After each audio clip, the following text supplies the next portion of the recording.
अस्सलाम वालेकुम everyone, welcome hair. कैसे हैं आप सब? उम्मीद है कि सब ठीक ठाक होंगे। मेरे पास कमेंट आया था कि आप पेन कौन कौन से यूज़ करती हैं, हमें वो इंट्रोड्यूस करवाएं। तो आज मैं ये जो वीडियो है पेन्स के ऊपर बना रही हूँ। मैं जो ज़्यादा पेन यूज़ करती हूँ वो ये डॉलर का पॉइंटर है, ब्लैक कलर में। फिर उसके बाद डॉलर का ही ब्लू कलर में पॉइंटर यूज़ करती हूँ ये। फिर इसके अलावा ये डॉलर का ही जेट फ्लो, इस तरह की इसकी नोक है, ये भी यूज़ करती हूँ। फिर ये एक पेन है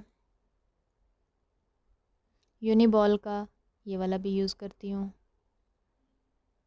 उसके बाद ये एक पेन है डक्स का, ये यूज़ करती हूँ। ज़्यादातर यही पेन यूज़ करती हूँ। इसके अलावा इन पेन्स में से एक को मैंने कट किया था, इसकी नोक अब यहाँ शो हो रही होगी शायद। ये नोक मैंने यहाँ से तराशी थी ब्लेड के साथ, तो इससे राइटिंग ज़्यादा अच्छी आ जाती है।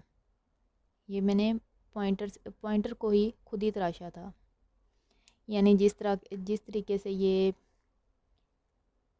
मार्कर की कटिंग की जाती है, इसी तरीके से मैंने पॉइंटर की कटिंग की थी।